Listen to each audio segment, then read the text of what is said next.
मंत्र में इतनी शक्ति है, भगवान के राम नाम में इतनी शक्ति है। जो लोग भगवान का नाम लेते हैं, चाहे वो सत्संग के माध्यम से लें, चाहे प्रवचन के माध्यम से लें, चाहे नाम के माध्यम से लें, तो 10 प्रकार से मंगल होता है, 10 प्रकार से कल्याण होता है। गोस्वामी जी ने लिखा कि भाव कुभाव अलख आलसहूं नाम जपत मंगल दिशि दसहूं। चाहे हम पूरे बोगी के जितने यात्री हैं, भक्त लोग हैं, और इस ट्रेन में भगवान का नाम जो भाव से लिया उसका भी मंगल, जो कुभाव से लिया उसका भी मंगल, लेकिन 1-2 प्रकार से नहीं, 10 प्रकार से मंगल। भाव कुभाव अलख आलसहूं नाम जपत मंगल दिशि दसहूं। तो 10 प्रकार से कल्याण। और सबसे बड़ी बात, भोले बाबा की विशेषता क्या है? नमः संभवाय च मयो भवाय च नमः, शंकराय च महेश्वराय च नमः, शिवाय च शिवतराय च नमः, सांब सदा शिवाय नमः। भगवान शंकर जो है पार्वती जी के साथ घूमने जा रहे थे, विहार करने जा रहे थे। जैसे हम लोग कहीं से आ रहे हैं घूम करके, विहार करके, तो हम लोग समोसा ले, चिल्लाना मत, पीछे चलो, और इसके बाद जो है हल्ला मत करो, बेचो, लेकिन हल्ला मत करो। तो इसलिए जो है भगवान शंकर माँ पार्वती जी के साथ, गौरा जी के साथ घूमने जा रहे थे। जैसे आप लोग भगवान बाबा विश्वनाथ का दर्शन करने जा रहे हैं, हम लोग अपने सवाई आश्रम से गुरुदेव भगवान का जन्मदिन मनाकर आ रहे हैं, दर्शन करके आ रहे हैं। भगवान श्री राम ने, भगवान श्री कृष्ण ने, योगेश्वर श्री कृष्ण ने गुरु की पूजा की। कैसे की? बोले प्रातः काल उठी कह रघुनाथा, मात पिता गुरु नावई माथा। तो इसलिए गुरु के बिना उद्धार नहीं है जीवन में। हमारे जो है गोस्वामी जी ने लिखा श्री रामचरितमानस में कि गुरु विधि भव निधि तरह न कोई, अजो बिरंचि शंकर सम होई,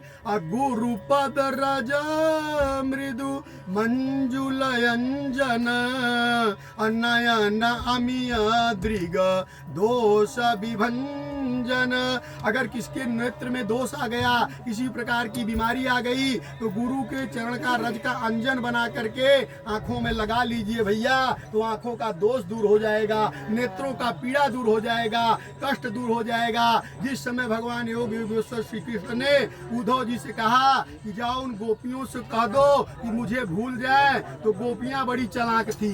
गोपियों ने कहा जाकर कृष्ण कन्हैया से मेरा संदेश सुना दो उद्धव कि मैं भगवान को तभी भूलूंगी, मेरा भी एक शर्त है। बोले शर्त क्या है? बोले मुझे वृंदावन के गलियों का माता लता बना दो। लता जब बन जाएंगे, उद्धव जी ने कहा लता बनकर क्या करोगी? कहे जिस समय मैं वृंदावन के गलियों का लता बन जाऊंगी भैया ना, तो भगवान कृष्ण जब चलेंगे उस गलियों से, तो उनके चरण का रजधूलि मुझ लताओं के ऊपर पड़ेगा और मैं धन्य हो जाऊंगी। बोलिए बांके बिहारी सरकार की जय। मैं भगवान शंकर की जो चर्चा बता रहा था, भगवान शंकर पार्वती जी के साथ विहार करने जब चले, तो लोगों ने क्या देखा कि कुछ लोग चलते हैं, जब शरीर छूट जाता है माताएं, तो लोग कंधों पर लेके चलते हैं। तो सबके श्रीमुख से मिंटू जी एक नाम आता है, पिंटू जी, हमारे सब भक्त जितने बैठे, लक्ष्मण जी, अनिल जी और हमारे बच्चन जी, सबको मैं बताना चाहता हूं। तो उस समय उसका जब शरीर छूट जाता है, तो लोग जबरी कहवाते हैं, बोलो राम रूपी नाम सत्य है, भगवान का नाम सत्य है, बाकी दुनिया में सब व्यर्थ है। या यूं कह लीजिए कि गृह कारज ना जंजाला, अते अति दुर्गम शैल विशाला। ये जो घर गृहस्थी का कार्य है भैया, ये बहुत बड़ा विशाल मैनाक पर्वत के समान है। हनुमान जी जब जा रहे थे संजीवनी लेने के लिए, तो मैनाक समुद्र में से प्रकट हो गया और कहा कि मेरे इस पर्वत पर हनुमान जी विश्राम कर लीजिए।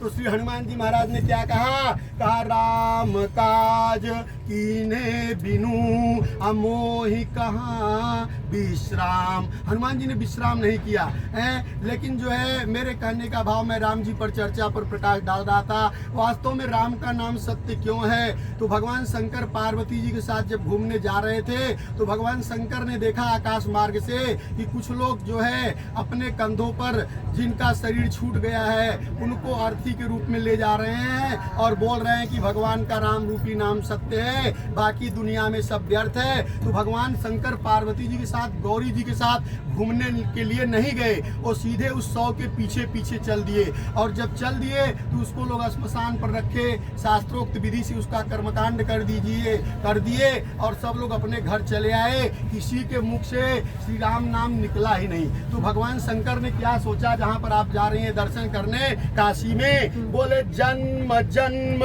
मुनि जतन कराही, अंतराम कहीं आवत नाही।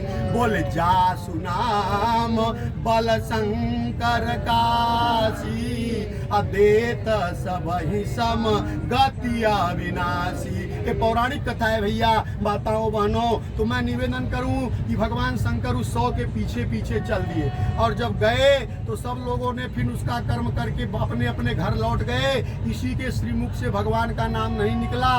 तो भगवान शंकर ने क्या सोचा कि धन्य था वो शव, जब तक लोगों के कंधों पर चल रहा था तब तक सबके श्रीमुख से मात्र एक नाम आ रहा था कि भगवान का राम रूपी नाम सत्य है, बाकी दुनिया में सब व्यर्थ है। और भगवान शंकर बहुत प्रसन्न हुए, बहुत मुदित हुए, बहुत उनको अंदर से हर्षोल्लाहित हुआ। क्या हुआ कि मुदित हो महेश ने, मुदित हो महेश ने, सुना था राम नाम सत्य। भगवान शंकर ने भगवान के राम रूपी नाम को सत्य सुना और माता जी क्या कहे, बोले साथ चले सबके अभीष्ट सुख पाए थे।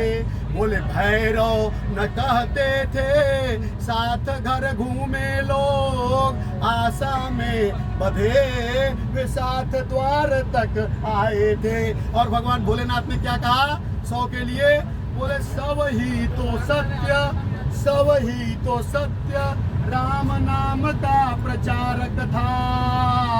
अशीघ्र ही सोच कर चिता समीप धाए थे। भगवान शंकर दौड़े गए उस चिता के पास और क्या किए, बोले टीटी साहब सरकार की जय। आज आपके सब माध्यम से